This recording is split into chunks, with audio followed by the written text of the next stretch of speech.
Bismillahirrahmanirrahim. Assalamualaikum warahmatullahi wabarakatuh. Apa khabar pelajar darjah 1? Selamat petang. Pada hari ini kita akan belajar mata pelajaran Amal Al-Lazim dan kita akan masuk ke pelajaran yang ketiga iaitu tentang wudu. Okey, apa itu wudu? Wudu tu kalau kita biasa buat, kalau sebelum kita nak sembahyang kita kena buat air sembahyang. Kita kena lakukan sembahyang. Air sembahyang itu digelarkan sebagai wudu. Okey. Sepatutnya kena panggil wudu. Cumanya orang kita ke orang Melayu ni panggil ambil air sembahyang. Okey. Okey, kita tengok pengertian wudu. Okey, sekejap. Okey, pengertian wudu. Wudu adalah bererti membersihkan anggota tertentu dengan cara dan niat tertentu untuk mengangkat hadas kecil bagi membolehkan pelaksanaan solat dan ibadah tertentu. Okey, maksudnya melakukan tempat kawasan yang tertentu yang dah dipilih untuk melakukan wudu. Maksudnya dekat anggota badan kita ni, tak semua badan kita kena ambil wudu. Kena ada bahagian-bahagian yang kena ambil wuduk. Dan niat yang tertentu. Niat tertentu maksudnya kita nak ambil sembahyang tu untuk tujuan apa? Contohnya kalau kita nak sembahyang, nak solat, jadi tujuan kita nak solat. Ataupun kalau nak tawaf kena ambil sembahyang tu niat kita. Ataupun contoh lain, kalau kita nak membaca Al-Quran pun kita kena ambil wuduk. Nak baca buku kitab Al-Quran tu, nak pegang buku Al-Quran tu, kita kena ada air sembahyang. Okey. Untuk mengangkat hadas kecil. Mengangkat hadas kecil ni maksudnya adalah kita daripada keadaan yang tidak sebersihnya, tapi kita bila dah ambil wuduk, kita menjadi sesuci-sucinya. Okey. Okey, seterusnya.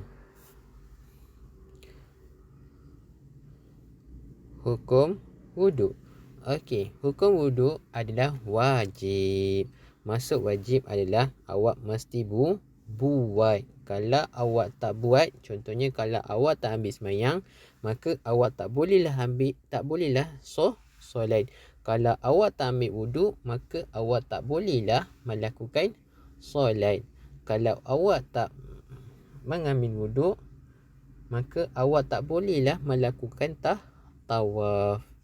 Okey. Okey, bagi menunaikan solat, maksudnya kita kena buat. Kalau nak ambil wuduk tu sebab apa? Pertama sekali lah solat, tawaf. Nak melakukan tawaf. Kalau dekat Mekah, yang orang pusing sebanyak 7 kali tu kat tepi Kaabah tu, tu 7 kali tu dipanggil sebagai tawaf. Okey.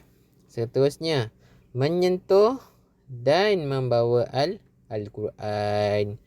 Pun sama juga, kena ambil wuduk. Sebelum nak baca Quran, sebelum nak pegang kitab Al-Quran tu, awak kena ambil wuduk. Okey, seterusnya sujud syukur, sujud tilawah. Okey, seterusnya syarat sah wuduk. Okey, maksudnya syarat, nak syaratkan sahnya kita punya wuduk tu, pertama sekali kena ciri-ciri adalah, pertama sekali mestilah yang kita adalah orang Islam, barulah kita punya wuduk kita sah. Okey, mumayyiz. Okey, kedua mumayyiz. Mumayyiz ni maksudnya adalah kita dah mengetahui hukum, benda ni boleh tak boleh, benda ni boleh buat ke tidak. Kalau kita tak buat, apa akan jadi? Kalau buat, apa akan jadi? Tu kita tahu. Tu maksudnya adalah mumayyiz. Okey, ketiga, suci daripada haid dan nifas. Ni bagi pelajar perempuan. Okey, benda ni awak akan belajar masa awak darjah 3 nanti, insya-Allah. Tak silap ustaz lah, masa darjah 3 nanti awak akan tahu tentang haid dan nifas. Okey, seterusnya, tiada benda yang menghalang air sampai ke anggota wuduk. Okey, dan kelima, menggunakan air mutlak. Tahu tak air mutlak? Air mutlak tu air yang dekat pipe tu. Air yang bersih. Air yang tak digunakan selepasnya. Contohnya macam awak dah basuh tangan, air basuh tangan tu awak buat habis sembahyang. Tu tak boleh. Ni air mutlak yang air betul-betul bersih. Okey. Hikmah berwuduk. Apa hikmah dia? Apa kesannya? Apa kebaikannya kita mengambil wuduk? Okey. Hikmahnya adalah membersihkan anggota yang biasa terdedah. Pertama sekali kita membersihkan anggota yang biasa terdedah. Contohnya yang biasa terdedah ni kat mana? Kat kepala, dekat tangan, dekat kaki. Tu kawasan yang biasa kita terdedah, kita tunjukkan. Tu kawasan yang kita tunjukkan. Jadi memang hikmahnya kita dapat membersihkan banyak kali. Tu bagus kalau kita mengambil wuduk. Setiap kali kita ambil wuduk bersih. Itu kebaikannya kalau kita mengambil wuduk. Maksudnya Allah jaga kita, Allah menjaga kesucian kita. Pagi kita ambil wuduk, dah bersih dah. Okey, contohlah macam pagi tu awak dah bersukan ke apa. Lepas tu Zuhur awak ambil sembahyang lagi, awak bersih lagi. Asar awak bersih lagi. Lepas tu Maghrib awak pun bersih lagi. Dan Isyak pun sebelum awak tidur pun awak pun bersih lagi.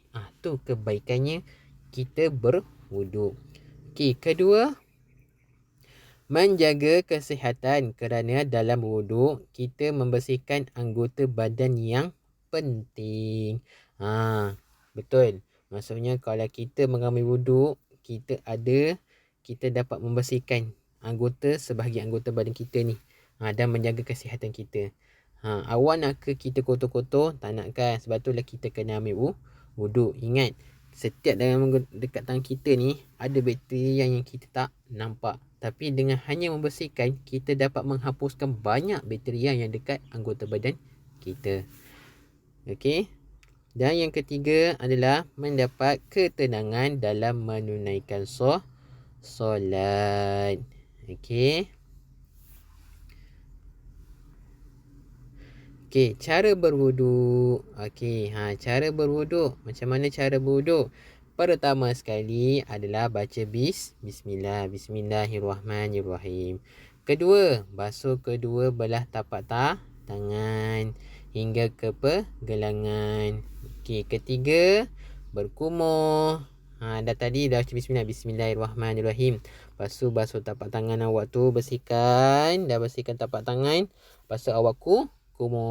Lepas dah kumur, memasukkan air ke dalam hidung dan menghembuskan. Kita bersihkan hidung, dalam hidung kita. Lepas tu buang airnya. Okey, dan yang kelima adalah membasuh keseluruhan muka sambil berniat. Okey. Lepas tu nombor 6, dah basuh muka, membasuh kedua tangan hingga ke siku. Mula-mula tangan kanan dulu basuh. Lepas tu tangan kiri barulah basuh. Okey, ketujuh, menyapu sebahagian kepala. Okey, dah basuh tangan, basuh. Kalau kita biasanya nampak orang basuh rambut je kan, tapi sepatutnya air tu akan basuh kepada kat kepala. Tu yang sebetulnya.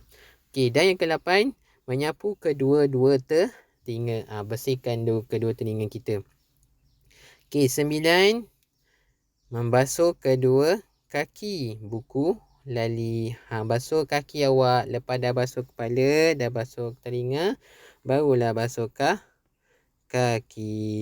Okey, dan lepas tu membaca doa selepas wuduk. Kaki tu dah last sekali lah. Dah basuh kaki belah kanan, dah basuh kaki belah kiri, barulah kita baca doa selepas wuduk. Okey. Ni adalah gambarnya. Okey, pertama sekali baca bismillah. Okey, kedua, basuh kedua tapak tangan macam Ustaz cakap tadi hingga pergelangan. Lepas tu berkumur. Berkumur mulut. Okey, lepas tu keempat, memasukkan air ke dalam hidung. Macam dalam gambar ini. Ni dalam gambar ini dia basuhi hidung. Okey, seterusnya dah basuh hidung, basuh keseluruhan muka. Basuh muka, sapu muka tu sebanyak 3 kali. Okey, seterusnya membasuh kedua tangan hingga ke siku. Okey, lepas dah basuh tangan hingga ke siku, menyapu sebahagian kepala. Basahkan kat rambut awak, nanti air kat rambut tu akan turun ke kepala awak. Jadi sahlah awak punya wuduk. Okey, seterusnya menyapu kedua telinga, dan yang terakhir sekali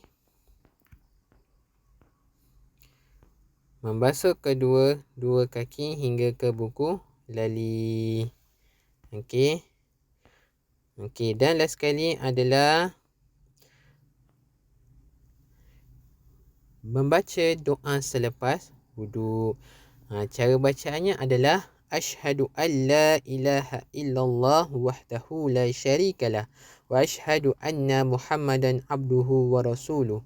Allahumma ja'alni minat tawwabin waj'alni minal mutatahhirin waj'alni minal ibadikais salihin. Okey, maksudnya adalah aku bersaksi tiada Tuhan selain Allah yang Maha Esa. Aku bersaksi Nabi Muhammad hamba Allah dan utusnya. Ya Allah, jadikanlah aku daripada golongan orang yang bertaubat, dan jadikanlah aku daripada golongan orang yang